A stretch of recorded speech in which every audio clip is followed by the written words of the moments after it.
우리가 계속해서 7번째 나팔 재앙을 살펴보고 있습니다. 특히 지난주에는 용이 땅에서 불러 올린 이 두 번째 짐승에 대해서 면밀히 살펴보았습니다. 이제 오늘은 14장 3절 말씀을 주절로 삼고 하나님의 택함을 받은 자들은 하늘의 노래를 배웁니다. 이런 제목으로 오늘 말씀을 함께 나누려고 합니다. 자, 그러면 우리 오늘의 주절인 3절을 함께 읽으면서 설교를 시작했으면 합니다. 3절을 같이 읽겠습니다. 시작. 그들이 보좌 앞과 내 생물과 장로들 앞에서 새 노래를 부르니 땅에서 속량함을 받은 14만 4천 밖에는 능히 이 노래를 배울 자가 없더라. 여러분, 지금 사도 요한은 하늘에 하나님 보좌 주변에서 울려 퍼지고 있는 이 새 노래를 듣고 있습니다. 이렇게 여러분 11장 15절에서부터 이 7번째 나팔 재앙이 시작되어졌습니다. 이 7번째 나팔 재앙은 첫 번째 하늘의 장면으로 재앙이 시작되어졌습니다. 그리고 또 다시 땅의 장면으로 무대가 바뀌고, 그리고 이제 14장에서 오늘 말씀처럼 그 무대가 다시 하늘로 전환이 되고 있는 것을 봅니다. 자, 여러분, 지금 요한은 하늘에서 장엄하게 울려 퍼지는 새 노래를 듣고 있습니다. 여러분, 이 새 노래는 무엇일까요? 무엇이 새 노래입니까? 7장에 있는 말씀처럼 이마에 인침을 받은 자들인 14만 4천, 즉 하늘에서 어린 양 앞에 서 있는 이 셀 수 없는 무리들이 또 부르고 있고 또 배우고 있는 이 새 노래는 무엇이겠습니까? 요즘으로 치면은 신곡이겠습니까? 무엇을 새 노래라고 말하고 있는가? 여러분, 이 질문의 답을 시편 98편 1절에서 하고 있습니다. 제가 한번 읽어드리겠습니다. 새 노래로 여호와께 찬송하라. 그는 기이한 일을 행하사 그의 오른손과 거룩한 팔로 자기를 위하여 구원을 베푸셨음이로다. 여러분, 이 시편 98편 1절의 말씀처럼 새 노래는 여호와 하나님께서 행하신 구원의 역사입니다. 하나님께서 행하신 구원의 이야기, 이것을 노래로 부르는 것이 새 노래입니다. 여러분, 그러면 지금 하나님 보좌 앞에 서서 부르고 있는 이 새 노래는 어떤 내용을 담고 또 어떤 이야기로 또 어떤 노래를 부르고 있겠습니까? 물론 예수 그리스도께서 십자가에서 사단과 싸워 승리한 것을 기초로 한 것이겠지요. 그것은 명확합니다. 그러나 조금 더 구체적으로 지금 하늘에서 함께 부르고 있는 이 새 노래는 어떤 노래를 부르고 있을까? 또 어떤 내용을 담고 있을까? 우리는 이것을 좀 더 구체적으로 알기 위해서 좀 지금까지의 문맥을 좀 살펴야 할 것입니다. 여러분, 이 새 노래는 7번째 나팔 재앙 속에 지금 놓여져 있습니다. 여러분, 이 마지막 나팔 재앙인 이 7번째 재앙, 이 나팔 재앙, 마지막 나팔이 불려지자 어떤 일들이 일어났습니까? 12장에서 소개되어져 있는 말씀처럼 붉은 용이 나왔습니다. 그 용은 여자가 해산하면 그 아이를 삼키고자 했습니다. 그리고 용과 미가엘 사이에 하늘의 전쟁이 있었습니다. 이 전쟁에서 용이 패배하고 용은 하늘에서 땅으로 내쫓겨 났습니다. 땅으로 쫓겨난 용은 자기 때가 얼마 남지 않았다는 것을 알고서 여자를 쫓아가 심히 분풀이를 합니다. 이어서 용은 바다 모래 위에 섰습니다. 그리고 13장 초반부 말씀처럼 바다에서 첫 번째 짐승을 불러내었습니다. 이 첫째 짐승은 매우 강력한 힘과 권력을 가지고 교회를 박해하고 핍박했습니다. 그리고 이어서 용은 땅에서 두 번째 짐승을 불러 올립니다. 이 둘째 짐승은 거짓과 모략으로 교회를 유혹하고 그리고 흔들며 공격하고 있었습니다. 이것이 지금까지 우리가 보아왔던 7번째 나팔 재앙입니다. 여러분, 지금까지 이 7인 재앙 그리고 7 나팔 재앙은 마치 애굽에 임한 10가지 재앙처럼 하나님께서 하나님 백성들을 괴롭히고 박해하는 악의 세력들과 권세들을 심판하시는 것이었습니다.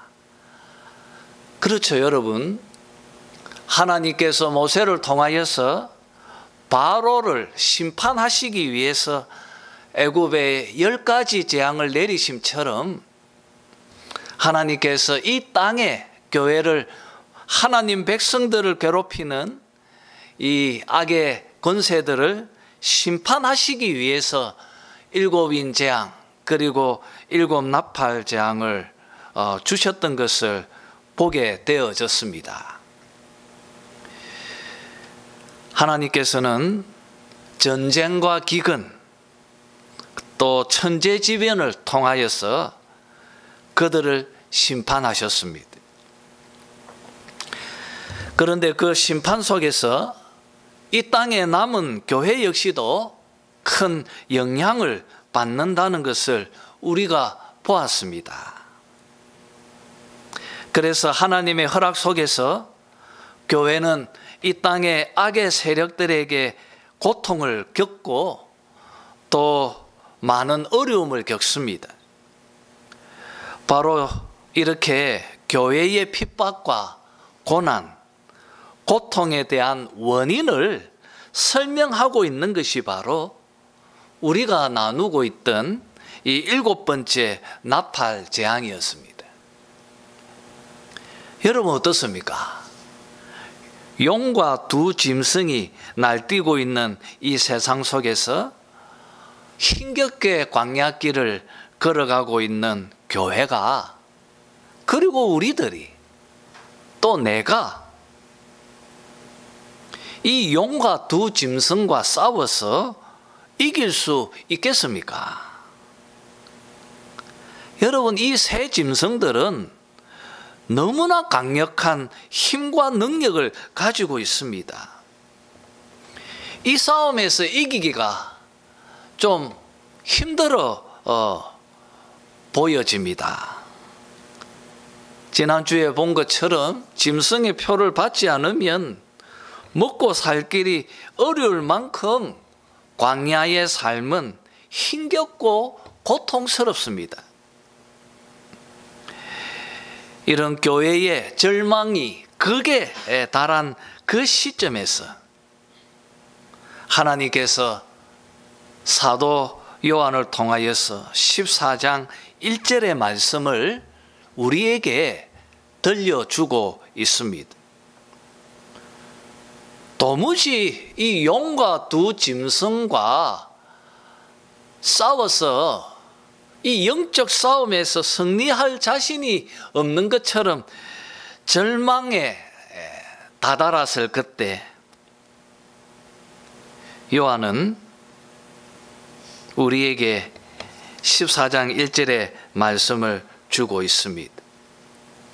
그것은 바로 하늘의 하나님 보좌 앞과 어린 양과 함께 하고 있는 14만 4천의 모습을 이 서신을 읽고 있는 독자들에게, 그리고 또 3년 6개월로 상징되고 있는 이 신약 시대를 살고 있는 지금 우리들에게 이 1절의 말씀을 들려주고 있는 것입니다. 우리 한번 1절을 읽어볼까요? 한번 읽어봅시다. 시작. 또 내가 보니 보라, 어린 양이 시온산에 섰고 그와 함께 14만 4천이 서 있는데 그들의 이마에는 어린 양의 이름과 그 아버지의 이름을 쓴 것이 있더라. 여러분, 지금 무엇을 말하고 있는 것입니까?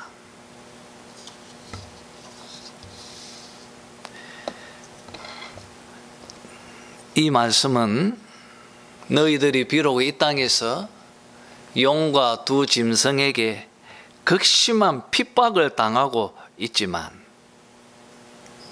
결국 너희들은 어린 양과 함께 하늘의 시온산에 설 것이다. 지금 이것을 말하는 것이죠. 결국 너희들은 어린 양께서 너희들을 이끄시고 인도해 주셔서 저 하늘의 시온산에 너희들이 서게 될 것이다. 3년 6개월 동안 이 신약 시대 예수님의 승천과 재림 사이 이 3년 6개월 동안 광야에서 힘겹게 고통을 겪고 있는 교회, 결국 너희들은 시온성에 서게 될 것이다. 구원을 얻게 될 것이다. 이것을 오늘 이 1절의 말씀으로 약속하면서 그 당시 극심한 핍박을 당하고 있는 이 교회를 향하여서 위로하고 격려하고 있는 것입니다. 결국 너희들은 용과 두 짐승과 싸워서 너희들이 가야 할 종착지, 너희들이 다다라야 할 그 하늘의 시온성에 서게 될 것이다. 이것을 14장에서 확답을 하고 있는 것입니다. 이것이 바로 오늘 본문의 문맥입니다. 그리고 이 7번째 나팔 재앙의 전체적 이야기입니다. 자, 그러면 여러분, 자, 이 시온산에 서서 부르는 새 노래. 이 새 노래에는 구체적으로 어떤 내용을 담고 있습니까? 그것은 용과 두 짐승이 분풀이 하면서 이 신약시대 전 시대에 교회를 향하여서 핍박하고 고통을 지금 주면서 분풀이를 하고 있는 그 속에서 하나님께서 교회를 건져 주시고 구원해 주시는 하나님의 구원의 역사, 하나님이 구체적으로 어떻게 이 신약시대 전 시대에서 또 지금 나를 어떻게 건져주시고 구원해 주시는가, 바로 그것을 지금 노래하고 있는 것입니다. 이것이 바로 하나님 보좌 앞에서 부르고 있는 새 노래의 정의입니다. 여러분, 우리는 12장 13장에서 용과 두 짐승, 이렇게 세 마리의 짐승을 보았습니다. 그런데 오늘 본문 14장에서 우리는 네 번째 짐승을 보게 됩니다. 1절에 등장하죠. 그것은 바로 어린 양입니다. 어린 양입니다. 이 어린 양은 5장 6절의 말씀처럼 죽임당한 어린 양입니다. 이 용과 두 짐승하고 이 어린 양하고 한번 비교해 보십시오. 얼마나 대조적입니까? 용과 두 짐승은 매우 강력합니다. 큰 권세와 힘을 가지고 있습니다. 여러분, 이런 새 짐승에 비해서 어린 양은 매우 연약합니다. 힘이 없고 무력합니다. 보잘것없고, 그것도 죽임당한 어린 양입니다. 그런데 여러분, 이렇게 연약하고 나약한 이 죽임당한 어린 양이 14만 4천 명을 이끌고 하늘의 시온산에 섰습니다. 얼마나 놀랍습니까? 얼마나 감격스럽습니까? 이 어린 양께서 그 강력한 힘을 지닌 용과 두 짐승을 짓밟고 지금 자기를 따르는 모든 하나님 백성들을 이끌고 시온산 위에 섰습니다. 우리 함께 출애굽기 15장 1절에서 18절을 한번 찾아서 읽어봅시다. 출애굽기 15장입니다.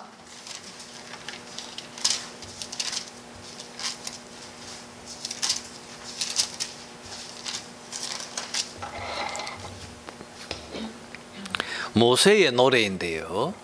모세의 노래를 한번 읽어보았으면 합니다. 15장 1절에서 18절입니다. 좀 길지만 우리 한번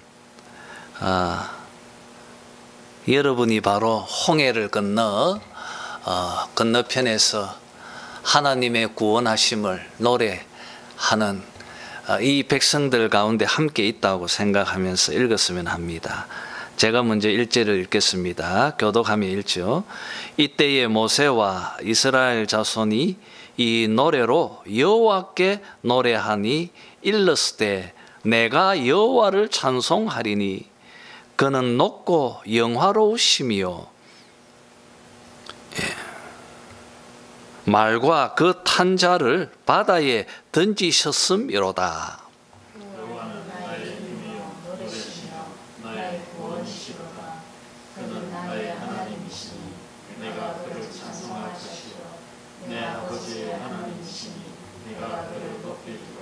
여호와는 용사시니 여호와는 그의 이름이시로다.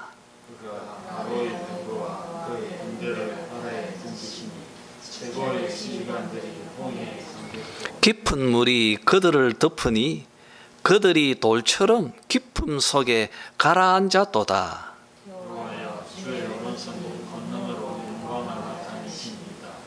여호와여 주의 오른손이 원수를 부수십니다. 주께서 주의 큰 위엄으로 주를 거스르는 자를 엎으시니이다. 주께서 진노를 바라시니 그 진노가 그들을 지푸라기 같이 사르니이다. 물이 쌓이되 바다같이 일었으로 큰 물이 바다 가운데 뛰니이다.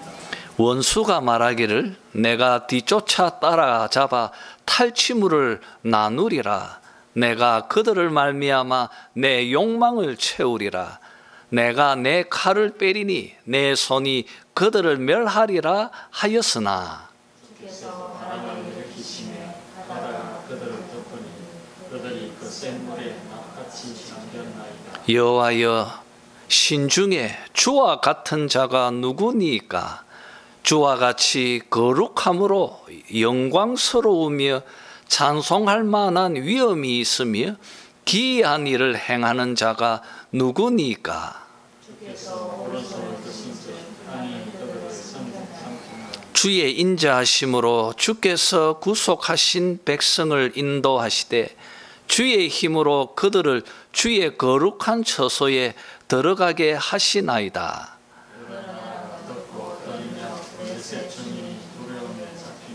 에돔 두령들이 놀라고 모압 영웅이 떨림에 잡히며 가나안 주민이 다 낙담하니 하나이다. 놀람과 두려움이 그들에게 임하며 주의 팔이 금으로 그들이 돌같이 침묵하였사오니 여호와여 주의 백성이 통과하기까지 곧 주께서 사신 백성이 통과하기까지였나이다. 주께서 백성을 인도하사 그들을 주의 기업의 산에 심으시리이다. 여호와여 이는 주의 처소를 삼으시려고 예비하신 것이라. 주여 이것이 주의 손으로 세우신 성소로소이다. 여호와께서 영원무궁하도록 다스리시도다 하였도다. 아멘. 여러분 제가 요한계시록이 출애굽기서를 근간으로 해서 기록되어져 있다는 것을 여러 번 강조해서 말씀을 드렸습니다. 모세는 홍해를 건넌 후에 자신들이 어떻게 이 애굽으로부터 이 그 위험 속에서 건짐을 받고 구원받게 되어졌는지를, 그리고 하나님께서 자신들에게 무엇을 행하셨는지를 지금 이 노래로 부르고 있습니다. 마치 지금 요한계시록 14장 1절에서 소개하고 있는 어린 양께서 이 하나님 나라 백성들을 그 하늘의 시온산으로 이끄셔서 그곳에서 마치 모세의 노래처럼 그 백성들이 다 함께 새 노래를 지금 부르고 또 배우고 있는 것입니다. 얼마나 감격스럽습니까? 지금 애굽의 무서운 바로의 군대가 물속에서 다 돌처럼 납처럼 수장되어지는 모습을 보았습니다.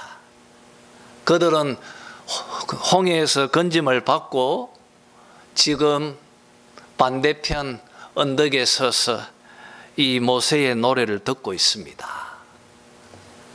온 백성이 그 노래를 듣고 부르고 또 배웁니다. 이때 모든 사람들의 시선은 모세에게 향해 있을 것입니다. 여러분 똑같이 1절의 말씀도 우리들로 하여금 어린 양 대신 예수 그리스도를 집중하고 바라보도록 만들고 있습니다. 그가 지금 시온산에 섰습니다. 바로의 군대를 홍해 바다 속에서 수장시켰던 것처럼 어린 양 대신 예수 그리스도께서 용과 짐승들을 짓밟고 승리하셨습니다. 이스라엘 백성들을 홍해를 마른 땅으로 밟아 건너가게 하시고 그렇게 이끄시고 인도한 것처럼 어린 양께서 이 하나님 나라 백성들인 14만 4천을 시온산 위에 세웠습니다. 여러분, 결국 우리는 그곳에 서게 될 것입니다. 자, 그러면 여러분, 이 시온산은 어디입니까?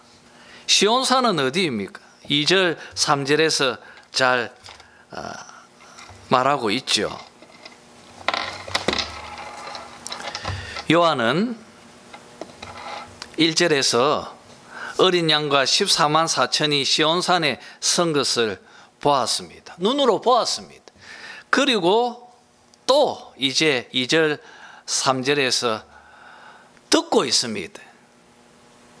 그 소리는 2절에 있는 표현처럼 많은 물소리와 같고 큰 우레소리와도 같고 내가 들은 소리는 검은고 타는 자들이 그 검은고를 타는 것 같더라. 그들이 보좌 앞과 내 생물과 장로들 앞에 새 노래를 부르니.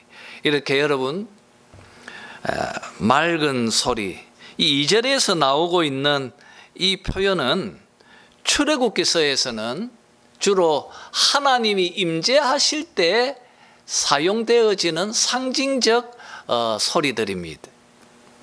2절에서 말하는 이 표현은 하나님이 임재하고 계시는 곳, 그리고 그곳은 3절에 있는 표현처럼 바로 보좌 앞입니다. 그 보좌 앞에 우리가 앞에서 보았던 것처럼 내 생물과 장로들이 함께하고 있습니다. 여러분,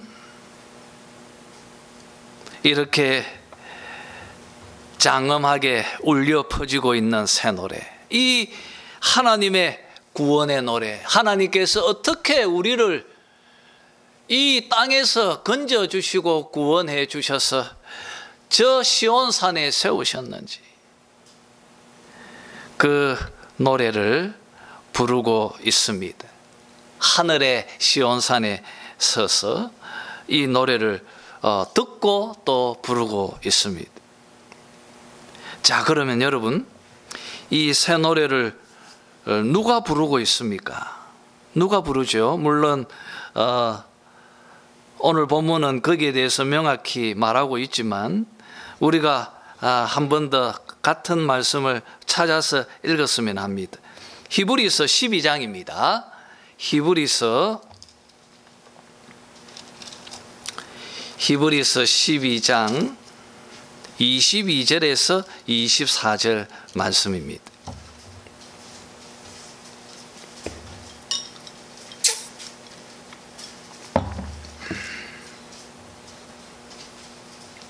히브리서 12장 22절에서 24절 다 같이 한 목소리로 읽죠. 동일한 의미의 말씀인데요. 같이 읽겠습니다. 시작.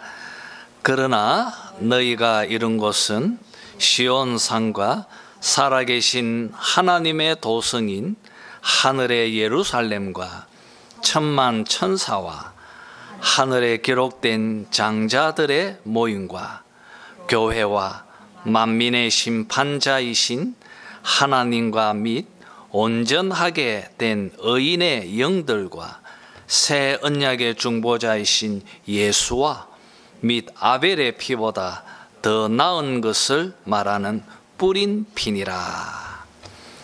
여러분,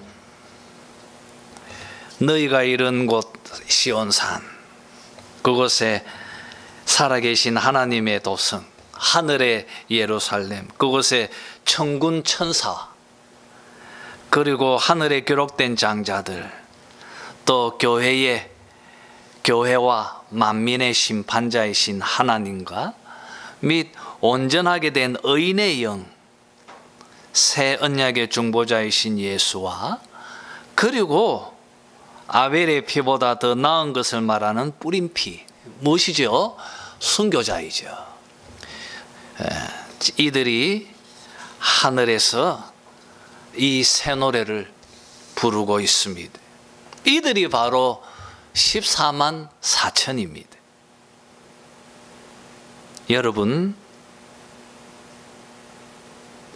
바로 힘겨운 이 광야에 이 수고를 마친 후에 여러분이 이곳에 서서 나를 어떻게 구원해 주셨는지를, 하나님의 구원의 역사를 새 노래로 부르고 있다는 것을 한번 상상해 보시기를 바랍니다. 이것이 바로 교회의 비전입니다. 이것이 바로 우리의 소망인 것입니다. 여러분, 교회의 비전은 바로 우리가 이곳에 다다르는 것입니다. 또 이것이 여러분의 비전이 되어야 할 줄 믿습니다. 우리가 이 땅에서 어떤 업적을 이루었는가? 그 아무것도 아닙니다.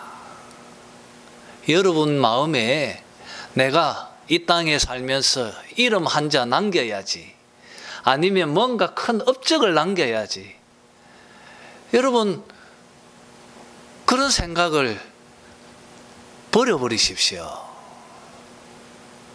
우리의 비전은 오늘 이 14장 1절의 말씀처럼, 그리고 1절에서 3절 말씀처럼 시온산에 서서 어린 양과 함께 이 새 노래를 부르는 것입니다.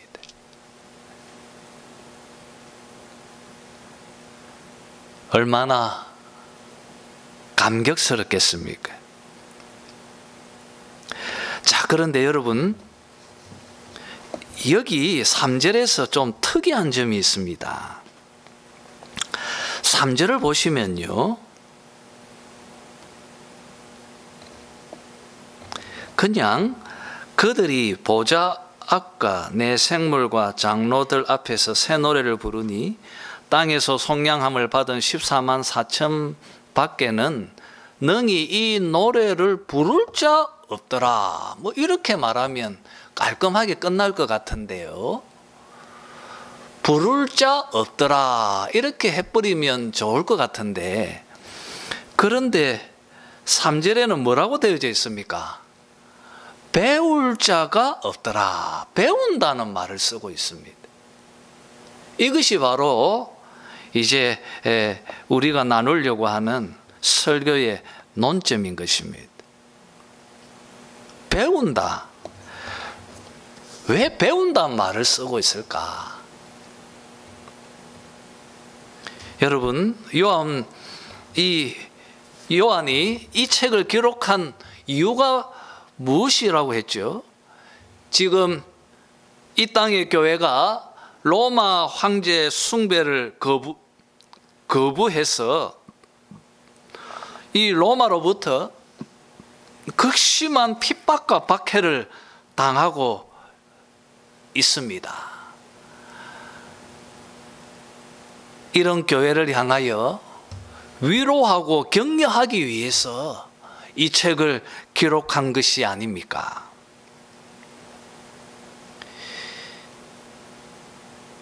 지금 교회는 용과 짐승들로 인해서 고난과 핍박을 당하고 있지만, 결국 하나님께서 바로의 군대를 물속에서 수장시키신 것처럼 그들을 이 재앙들로 심판하시고 이스라엘을 구원해 주셨던 것처럼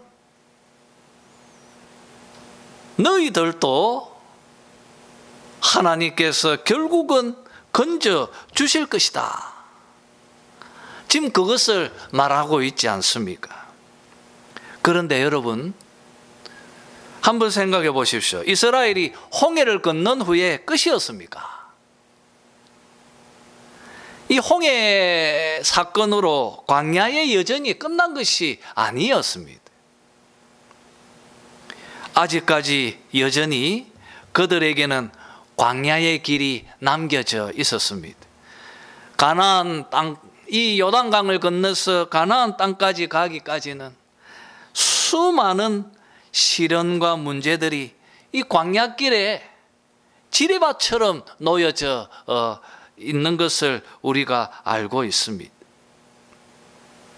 이것은 여러분, 구약교회뿐 아니라 신약 시대를 걸어가고 있는 우리들 역시도 다르지 않습니다. 요한 시대의 교회도 그랬고, 지금 이 땅의 교회도 똑같이 광야의 길을 걸어가고 있습니다. 우리는 광야길을 마친 것이 아니라, 그리고 이 책을 읽고 있는 독자들도 이 로마 시대, 이 요한 시대의 성도들도 동일합니다. 여전히 그들은 광야길을 걸어가고 있는 것입니다. 그런 면에서 우리는 지금 현재 새 노래를 배우고 있는 중이라는 것입니다. 그리고 요한 시대 이 독자들도 동일하게 새 노래를 배우고 있는 중에 있다는 것입니다. 여러분, 그렇지 않습니까? 우리의 미래는 지금 우리의 현재입니다. 그리고 우리의 현재는 또한 우리의 미래입니다.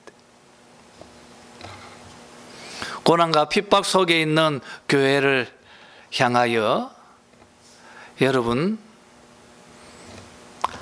이 어린 양의 구원하심, 그의 인도하심, 그의 도우심을 우리는 지금 현재 기념하면서 새 노래를 배우고 있는 중에 있습니다. 자, 그러면 여러분, 이 14만 4천이 부르는 이 새 노래, 이 노래는 어떤 노래입니까? 어떤 내용을 담고 있습니까? 4절 5절에서 그것을 총 4가지로 요약해서 우리에게 설명하고 있습니다. 자, 4절을 보십시오. 첫 번째는 무엇입니까? 이 사람들은 여자와 더불어 더럽히지 아니하고 순결한 자라 말하고 있습니다. 여자와 더불어 더럽히지 아니하고 순결한 자. 여러분, 이 표현을 들으면 머릿속에서 7계명이 이 머릿속에서 떠오를 것입니다. 그러나 여러분, 지금 이 말씀의 의도는 7계명이 아니고 1계명을 말하는 것입니다. 너는 나 외에는 다른 신들을 내게 있게 말지니라는, 여러분, 이 계명을 지금 여기서 이런 표현으로 말하는 것입니다. 하나님은 신랑이시고 교회는 신부입니다. 교회는 여자입니다. 그리고 신부에게는 용과 두 짐승의 유혹에 굴복하고 싶은 유혹이 매우 강합니다. 짐승은 매우 집요하게 여자를 유혹하고, 그리고 또 우상 숭배를 하도록 이끌고 공격하고 있습니다. 그러나 여러분, 어린 양께서 우리로 우상으로 나아가지 않도록, 우상 숭배하지 못하도록 우리의 믿음을 지키시고 우리를 결국 이 영적 싸움에서 이기게 하실 것입니다. 이것을 바로 여호와께서 우리를 이 우상 숭배에서 넘어지지 않도록 하게 하신 하나님의 역사, 구원의 역사를 노래하고 있는 것입니다. 자, 두 번째로 여러분, 어린 양이 어디로 인도하든지 따라가는 자며라고 말합니다. 어린 양이 어디로 인도하든지 따라가는 자며. 우리는 이미 앞에서 면밀히 보았던 것처럼 여러분, 주님께서 교회를 어디로 이끄시고 인도하셨습니까? 독수리 날개로 업어서 광야로 인도하시지 않았습니까? 그곳은 어떤 곳입니까? 용과 짐승이 판을 치고 있는 그런 위험하고 매우 힘겨운 곳입니다. 우리가 나팔재앙을 통하여서 충분히 보았던 것처럼 여러분, 하나님께서, 우리 주님께서 용에게, 짐승에게 교회를 이길 수 있는 일시적 여러분 그 허용을 하셨던 것을 또 우리가 보았습니다. 주님은 교회를 이렇게 힘겨운 광야로 이끄시고 인도하셨습니다. 왜 그렇게 하셨습니까? 우리를 훈련시키고, 우리를 양육시키고, 우리를 강인한 군사로 자라게 하시기 위해서, 그래서 우리 스스로 이 영적 전투에서 이기고 승리하도록 하기 위해서 이렇게 광야로 이끄셨던 것을 우리가 알고 있습니다. 주님이 우리를 이끄시는 그곳이 힘겹고 어려운 곳입니다.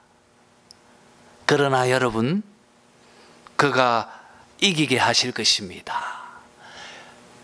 그가 여러분을 위해서 준비한 섭리가 있고 하나님의 계획하심이 있는 것입니다. 결국 우리는 시온산에 서서 이 구원을 노래하게 될 것입니다. 자, 그리고 여러분, 세 번째로 이렇게 말합니다. 사람 가운데서 속량함을 받아 처음 익은 열매로 하나님과 어린 양에게 속한 자들이라고 그렇게 말하고 있습니다. 좀 여기서 특이점은 사람 가운데서 속량함을 받아라고 말하고 있습니다. 통상 여러분, 죄와 사망의 권세에서 속량함을 받았다고 우리는 말하고 있습니다.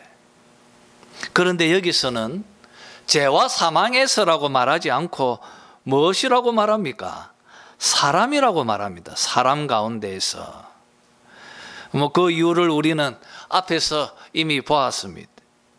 죄인된 인간들은 짐승을 섬기고 경배하고 싶어하는 본성을 지니고 있습니다.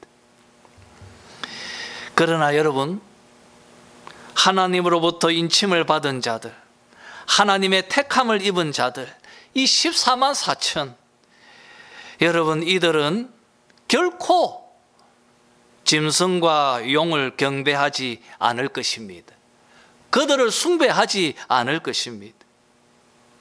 왜냐하면 그들은 어린 양께서 자기 피로 값주고 사셨기 때문입니다. 처음 익은 열매로 하나님과 어린 양에게 속한 자들이기 때문입니다. 그들은 결코 넘어가지 않을 것입니다. 이 구원을, 이 속량받음을 노래하게 될 것입니다. 자, 마지막으로 여러분, 5절에 무엇이라고 말하죠? 그 입에 거짓말이 없고 흠이 없는 자들이더라 고 말하고 있습니다. 여러분, 용은 거짓말의 대가입니다. 태초부터 그랬지 않습니까? 첫째 짐승과 둘째 짐승도 거짓의 아비인 용과 연대해서 세상을 온통 거짓으로 속이고 유혹하고 현혹시킵니다. 그리고 그 거짓의 대가는 혼란과 다툼입니다. 그러나 여러분, 이 14만 4천은 그렇지 않을 것입니다. 그 입에는 거짓말이 없습니다. 그들은 입을 열어 새 노래를 부릅니다. 비록 예수 그리스도께서 십자가와 부활로 하늘에 승천하시고 이 세상은 사단과 마귀가 지배하고 판을 치고 있지만 어린 양을 따르는 14만 4천은 주님의 보존을 받아서 그 입에는 어린 양과 하나님의 위엄을 노래하고 하나님의 영광을 노래할 것입니다. 그들은 입을 열어 어린 양께서 이 세상의 왕으로서 행하신 일들을 기념하며 노래할 것입니다. 그런데 여러분, 사탄이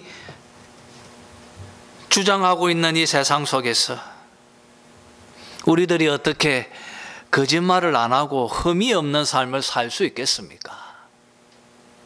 문자적으로 이렇게 사는 자는 없습니다. 광야길을 걸어가고 있습니다. 쉽지 않을 것입니다. 고단합니다. 삶이 참 힘겹습니다. 그러나 여러분은 이미 어린 양을 따라 시온산 위에 서서 새 노래를 부르는 자들입니다. 그리고 지금 여러분은 이 노래를 배우고 있습니다. 그리스도께서 이기셨습니다. 그리스도 안에 거한 우리들 14만 4천인 교회는 이미 이긴 자들입니다.